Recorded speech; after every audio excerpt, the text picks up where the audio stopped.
One of my favorite new partners is Warrior Salt. We talk on the show. We're trying to empower you to mind, body, and energy. Energy starts with being hydrated. Let me tell you, after a workout and if you're eating a healthy diet, it's hard to get enough sodium. Well, you wouldn't believe it. We were coached for so long that sodium's bad, but that's why I love this partner. No BS, just electrolytes. They keep it simple. We're talking about fruit powder and salt.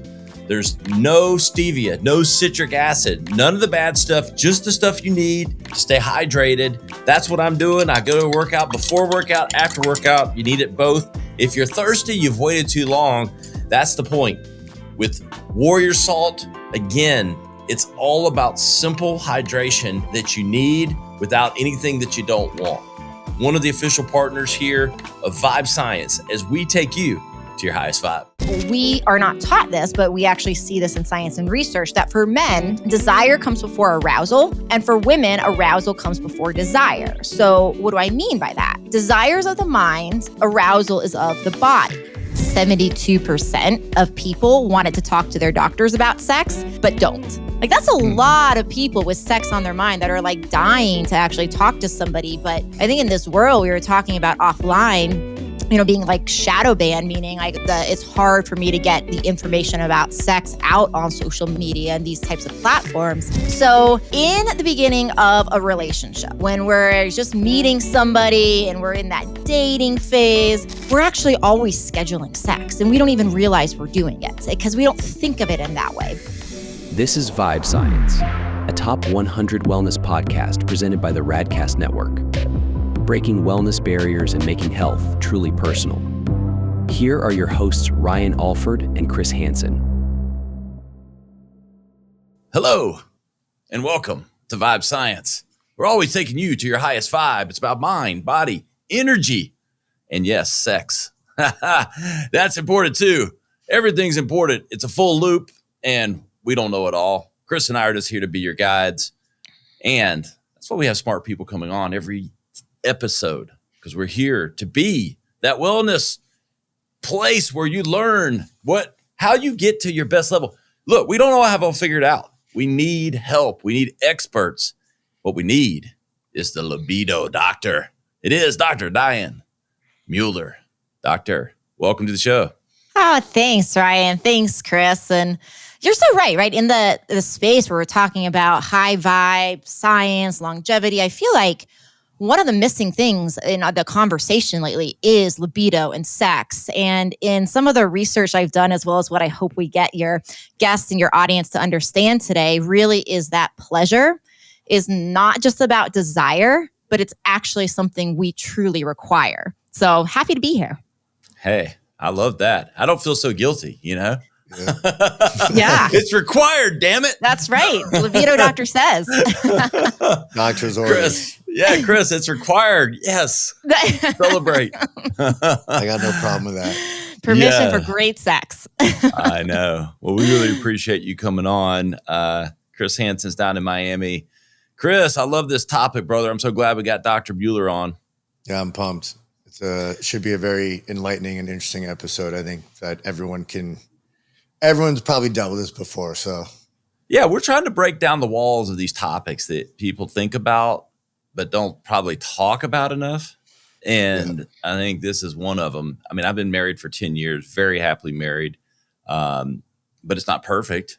I mean, I'm the most flawed person on the planet, so like there's always stuff that goes down, but as someone that's happily married and in a single, not multi relationship, which we're going to talk about. I know, Doc, I think that's always, even if you're not someone that's considered it, and I'm not, it's just not my consideration or belief pattern, but but it's in everyone's, I think, thoughts, because it's just so, I don't know, hush hush, kind of talked about not, the pineapple shirts, everything else that's like, okay, the signals. I mean, Nicole and my wife and I go to enough resorts where it's like we kind of get that look, like we feel like we're being checked out. But so it's funny. I'm sure you've seen and heard it all, right? Oh yeah, I mean, I've heard a lot of it at least. It's interesting in what you're saying, like the topic that we all want to talk about, right? Because one survey, for example, showed that 72% of people wanted to talk to their doctors about sex, but don't. Like that's a lot of people with sex on their mind that are like dying to actually talk to somebody. But I think in this world, we were talking about offline, being like shadow banned, meaning like it's hard for me to get the information about sex out on social media and these types of platforms. So it's like there's still this like hush around it when a lot of what my work is primarily in helping long-term couples have more passion, have longer relationships, stay together, fall in love deeper, right? All these things that I think people are actually dying to talk about, but it's very difficult to have, that platform where we can even do this. So it is hush, sadly. And I think there's a lot we can say about bringing this to the surface and making this more comfortable. And just like, if sex life's out of balance, if libido's out of balance, there's so much I think embarrassment that comes with this topic. And I think the more we can just make this normal and just be like, well, this is out of balance. This is just like a sign, just like chronic fatigue or fibromyalgia or any of these other kind of, symptoms, right? This is just a symptom that something in the body, something in the personal life or the relationship's out of balance. And that all that is a sign that we just need to put time, effort, and energy into bringing it back. 100%. And I think that you just nailed it right there, Doc. And I do want you to set up, kind of your background and the types of people that you help. I think it's going to be pretty obvious as we move along. But I think you just nailed it as, I don't know, when you come up as an adult and, in your 20s, you don't, not saying you don't have to work on it. There's a lot of immaturity and other things that go on, but some things that just kind of happen naturally because you don't have the rigors of life, children, multiple jobs, careers, everything that kind of comes with time and balancing that. You have to work on these things. It's like going to the gym or anything else. It doesn't just happen naturally, perfectly. Like the perfect balance of sex and, having equal amounts of any one thing in your relationship that keeps things in line. You have to want to work on it and to go to specialists like yourself and talk about these things. And I think we take some things for granted or just assume we can't get better in all aspects of what we do. But I think that's what you do. And with that, I'll let you kind of tee up that very point. So I'm going to explain this by giving people an actionable step. And this is a step that I use with a lot of couples that come into my work, which is just kind of a point of awareness. Because what you're saying around, we have to make time for this, right? Just like the gym, anything else is so right on. So one of the kind of aha moments that helps my clients is in starting with an exercise where you make a value list of all the things that you value the most in life. And really you can do like the top 5. And hopefully your partner, your intimate partner is like right there at the top, right? And then the second part of this exercise is to draw a pie chart, make 24 pieces of the pie representing every hour of the day. You're going to color some of them in for sleep, hopefully 7 to 9 hours. And then you're going to write in what's going on the rest of the day. And it is amazing to me how many people, when they do this exercise, find a huge discrepancy from the top 2 or 3 things they value the most and their pie chart. So I do this exercise, just because it's like any other data tracking device we have, right? Sometimes when we do our step counts or we track our sleep or any of these other types of metrics we do, it's kind of provides this insight that is, we can't dispute it, right? It's like that it's in our face to say, wow, this is really what's happening here. Now I can't argue it. Now I can't have my subconscious or my conscious brain come on and say, hey, it's not really that big of a deal. And for many people, it's like this aha where all of a sudden we realize, wow, what we value the most, we don't have even space in our day-to-day or week-to-week life. So that's really the first thing, is just like that point of awareness to say, okay, is there time in our life for our partner from an emotional standpoint, but also from a physical intimacy standpoint? And once we realize if there is or if there's not, then just like the gym, we start to say, okay, well, where can we fit this in? And so many times when people fall out of this, this like regular sex, this regular intimacy time of life, one of the tricks is actually to start scheduling it, which initially people are like, schedule sex? This sounds awful. I just want it to be spontaneous. But here's the thing. It's 6 o'clock, baby. That's right. And here's the thing, like scheduling it does not mean that you don't also have spontaneous sex. It's not saying it's always scheduled. Sure. It's just saying, hey, we are putting this in our calendar because we're like in a place where if we don't do this, this is not happening. But here's the catch. So in the beginning of a relationship, right, when we're just meeting somebody and we're in that dating phase, we're actually always scheduling sex and we don't even realize we're doing it because we don't think of it in that way. But we're starting to say, okay, well, it's the second date. Are we going to kiss? Are we going to do this? Are we going to do that? And then it's like, are they going to call me? Okay, we have our third date. What's going to happen? Maybe we're going to get a little more sexy time. Maybe we're going to get a lot of sexy time. But we start to realize and we start to put into place that, hey, most of these dates are going to have some sort of intimacy likely included. So in many ways, we're actually scheduling intimacy. And it's only when we start to combine our lives, when we start to move in together, when we start to share keys to each other's houses, that we start to say, well, I'm just going to see this person so we don't have to schedule the date night because we're just going to see each other automatically. So when it's like hot for most people in the beginning, we actually are scheduling it. So I like people to like think about that as well, just from that standpoint of, kind of that getting over maybe any problems people have with scheduling it. And again, like this is not to say we don't have spontaneous intimacy too. By putting in the calendar, it's saying this is a priority, just like the gym or anything else. Interesting. Two things there that I think that I want to unpack. Making space. I heard that concept, I want to say 10 years ago, maybe for the first time.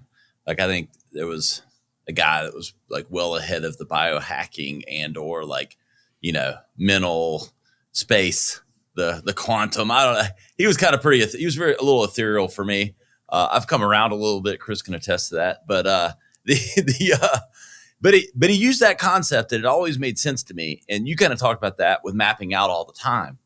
I mean, you have to make space for things. It doesn't just happen, whether that's what we're talking about here, going to the gym, health, exercise, spending time with your kids, like whatever it is, like you have to carve out space and measure what's available. I mean, we only have so many hours in the day. And so you have to be intentional with making that space. And I don't think we talk about that quite enough. I don't think we do either. I think once we, like I said, once we move in together, I think there's just elements of thinking, hey, this is going to happen.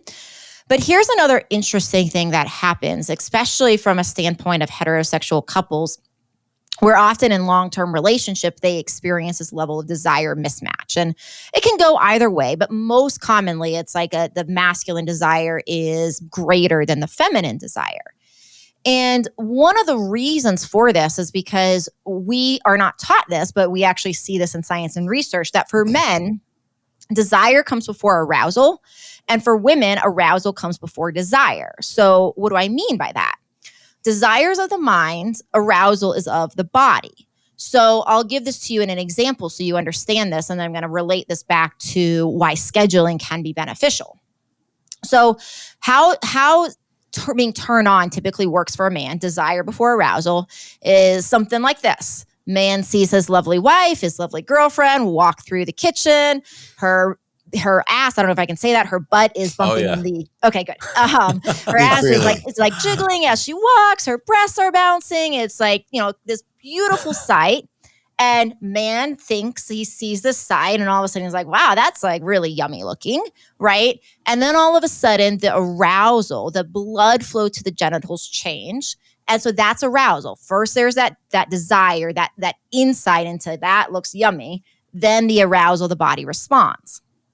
For women, it is opposite. And this is the problem with desire mismatch, is a lot of women, especially in long-term relationships, when those new relationship energy chemicals are gone, are waiting for their mind to kick on to say, I want this. But that doesn't happen typically because arousal comes first. So what this means for the woman is, and here's another example of what ladies will tell me. I've also seen this in my own personal experience of like, okay, not really in the mood, gonna do it anyways. And, start really feeling into the sensations of the body and like, okay, letting go the stress of the day, and 15 to 20 minutes into it. So now my body's been aroused, 15 to 20 minutes into it. Then there's a thought in the brain that says, this actually feels kind of good. And then this is where the lady at the end of making love might say to her partner something like, that was really great. Why don't we do that more often? Right? And that's because for women, we are expecting the desire to come first, but that moment where she's aroused and she has that thought of, this feels good, that's when it kicks into the desire. That's when it kicks into the brain that says, I want this. So how does this relate to the concept of scheduling? Well, if we only have so much time, right? Sometimes the spontaneous sex, it's like there's only so much time. We're sneaking it in between the kids and all these things. And there might not be the same level of time to actually have a woman really be able to drop into her arousal system. When we have a plan for this, there can be a sense of like, okay, honey, you go upstairs, you draw yourself a bath, you get into your sensual body, you drop, the day, start to get yourself aroused. I got the dishes, I got the kids, you go just start taking care of yourself. Or, hey, I'll be up there in a few minutes. I'm going to give you a sensual massage. Let's just get you back in your body and let's start there because we've created the space for it. And that is allowing that woman to actually start to get into her body and feel the sensations that allows that arousal. And then that desire will come second. That makes a lot of sense. Yeah. And I wish we were taught that in school. Sadly, we weren't. Yeah. I also think this is kind of like the age-old thing, but I think as you get older, you see it, and it's like, it's true. It's like guys can compartmentalize and don't need to be emotionally into every moment for activities to go down. We can compartmentalize an argument or good or bad, good stuff or bad stuff. Versus women, it is, in my experience, with 2 wives now and girlfriends before it, it's so emotionally attached for women that they cannot, for the most part, separate it the way men can, the emotional part of the connection and every minute detail. I definitely think there's a huge stereotype there, right? That is, in many cases accurate. I also have, and I'll give you guys the free link for this, for people that have heard the Love Language book by Gary Chapman, I've created a libido code that kind of is a similar concept of that as what I've noticed in my work around these 5 different types of ways, these programs that we are actually expressing our turn-ons and turn-offs through. And so that's at libidocode.com. You can take that free quiz and get information about that. And so when you do your libido code, one of the things that you'll find is one of the 5 codes is what I've named the emotive. And the emotive person is the person that in absolutely no way will they be able to go into sex at all and anything intimate if there's that tiny little thing on their mind. I have a friend that's an emotive, and she was telling a story recently of waking up one Saturday and her boyfriend's like, let's just stay in bed all day. We can just have pleasure day all day in bed.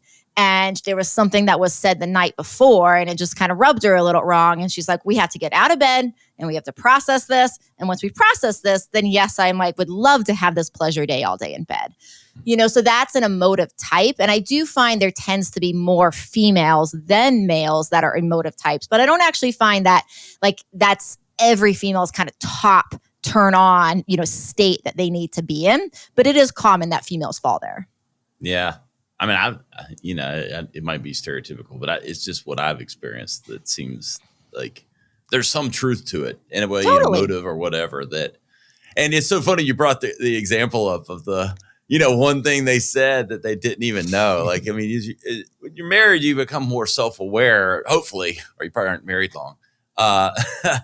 And I'm definitely more self-aware the second time around, but my wife will grab onto something And, and in hindsight, when I hear it, I'm like, I get it. Like I'm the asshole. That's usually how these things end.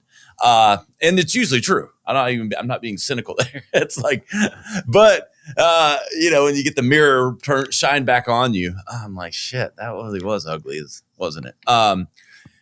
But they will hold on to that shit. Like she will. And, once you kind of turn around, like, okay, I get it. But damn, I would have just let that go to make this happen, for both of us. Yeah. Yeah, there's a huge safety thing, right? For sure. Like that was brought up earlier. And there is this tendency oftentimes that's like we are meaning and story making, people as humans, or like creatures, I should say. And because of that, right, we have a tendency in humans as like if something is said and we don't understand it, to make meaning out of it around like, oh, this means that they don't care. This means they like just, they're not interested in hearing me or whatever it is. If we don't understand things, we tend to make these stories out of them. So I think it's really important as humans that we are developing in our relationships the ability to come back and say like, hey, like that didn't sit well. Like, what did you mean by it? So we can like stop that story pathway. And I do think it's hard, especially with the diffuse level of awareness for many women to say, hey, I'm going to put this aside when I have the story attached to it. I think there is the ability to grow and to do more of that, right? Because I've also seen situations where when we can put things aside and we're able to make passionate love and we're able to give each other these amazing orgasms and release all of these chemicals that are, designed to make us feel closer, sometimes those conversations can go better. Sometimes they can go easier because it brings us back to being like, oh, right, I feel this immense love with this human being. We share this experience. And so sometimes for some couples, I see that, okay, if it's like a minor thing, if we can put that aside and come into that lovemaking, we can then have those conversations that are still necessary to have from a much more like compatible, just loving space. So that works for some couples, and other couples, like this emotive thing is so high that it does need to be addressed. But that's kind of one of the points of understanding, the uniqueness of you, the uniqueness of the partner, the uniqueness of the relationship needs, because it really is not going to be the same way for everybody, which brings us back to the thing of like, we have to talk about these things in order to grow here together. I want to get to a topic that we talked about before the episode that I know you're well versed on, the many versus one partner. Both married, non-married. I want to come to that. That's a juicy part. But the mismatch of, I would think this is pretty common. We've kind of gone down the paths of the differences of men and women, the arousal versus emotion versus all those things. Now, let's just say there's a mismatch. And that's probably one of the most common things you deal with. Yes. So no matter what the differences are, how does a couple get through the mismatch if it's truly just a mismatch? Just one person's wired one way, one's wired a different, and maybe there's circumstances that make it that way, but you have the mismatch. How does one survive that? Yeah, I have a course that is a 6-week course on this topic. So point being, we can only get to so much in our time today, sadly. But I do always want to make sure like I give like, immediate value and immediate action steps for people. So one of the first things is that awareness, right? One of the second things is actually to talk about what besides sex is interesting to people. Because sometimes we find situations where for one partner, oftentimes it's the woman that is like, wow, I just can't bring myself to have penetrative sex at the, every day or, 4 times a week frequency that maybe a partner might want. But when we talk about other ways to be intimate, sometimes we find that, oh, wow, I would actually be available for massage with happy endings, or I would actually be available for like co-self-pleasure activities. So there's ways sometimes when we broaden what sex actually is, that sometimes we can find that we can be closer to coming together in those intimate sexual expressions than we want, or than we think we could by just broadening the definition of sex. So that's a huge thing. we also have to look at the reasons for low libido from a physical standpoint, because sometimes there is this arousal desire issue like we talked about earlier. Sometimes there's physical reasons, right? It's like there's pelvic pain, there's circulation issues, there's stress, there's hormonal issues. So I have another freebie for your audience. If people go to libidoquiz.com, so we did libidocode.com, now we're doing libidoquiz.com.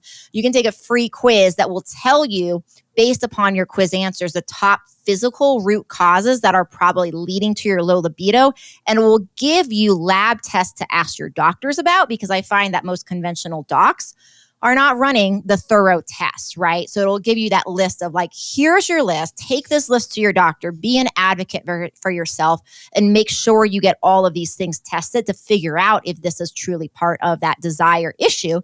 Because sometimes it's just a physical imbalance that is like lowering that libido as well. Good insights. Yeah.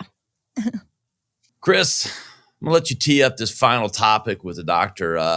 It might be the juiciest as we close out her time with us. Yeah. I also love to know your perspective on this.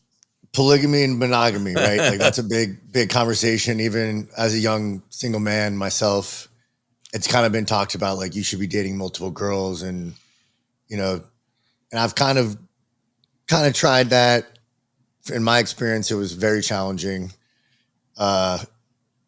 more for the women, but even myself, where I'm like, my energy is being pulled in so many directions, right?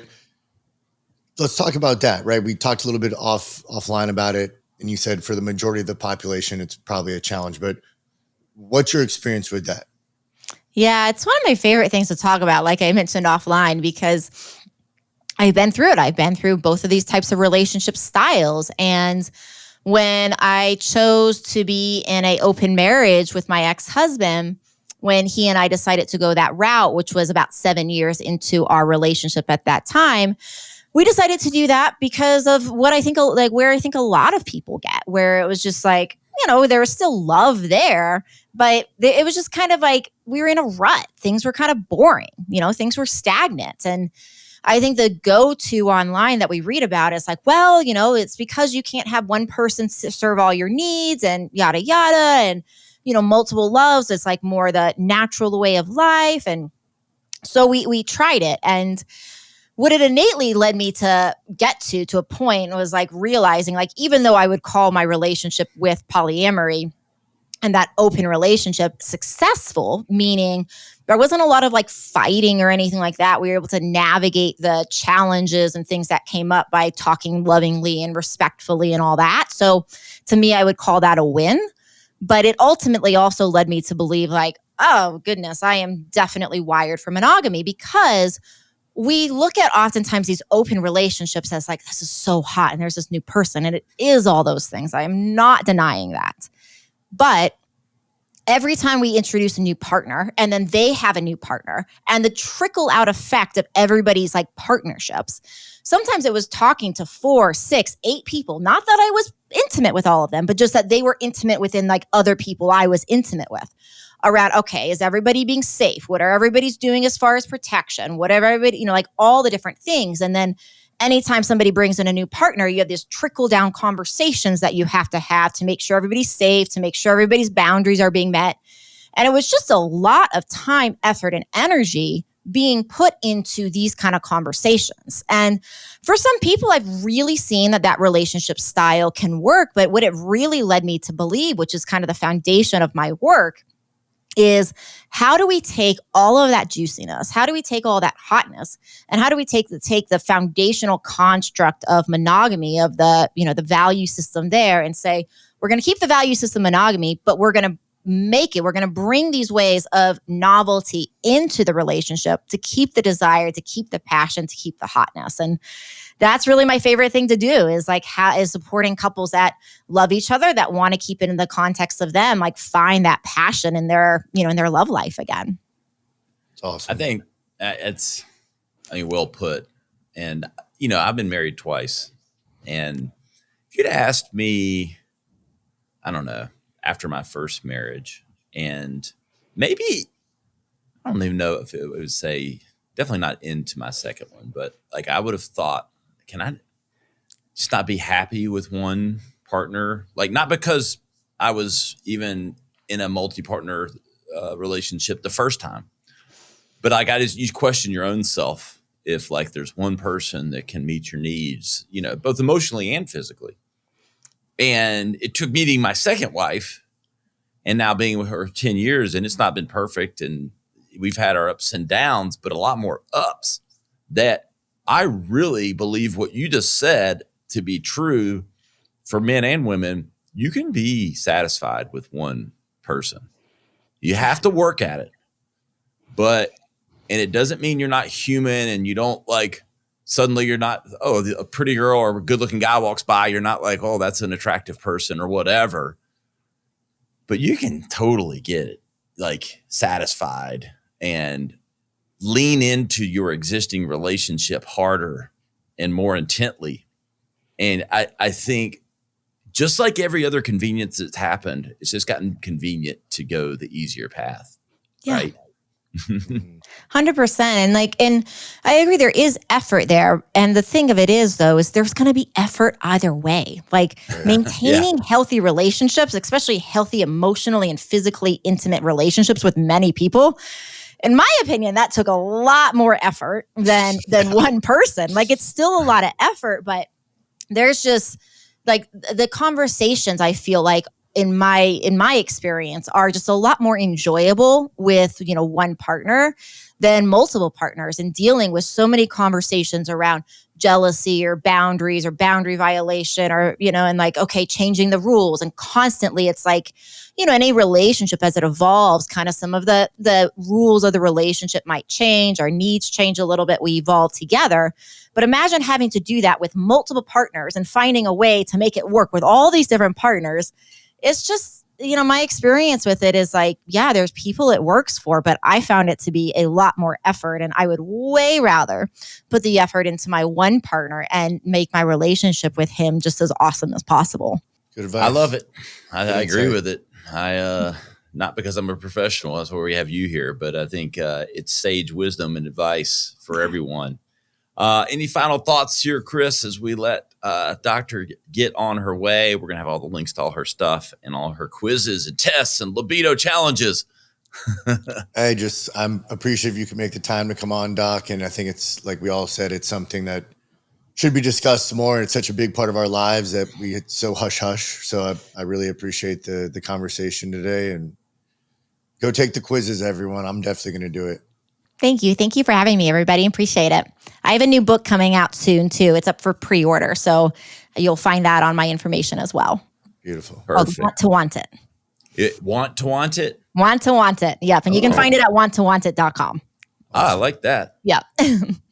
Thank you, Dr. Mueller. Hey, guys, you know where to find us, vibescience.com. You'll find all the back episodes. You can listen and watch the show. Don't forget to check us out on YouTube. You can see the lovely Dr. Mueller in person, and we'll have all the links to her information, her quizzes, her new books.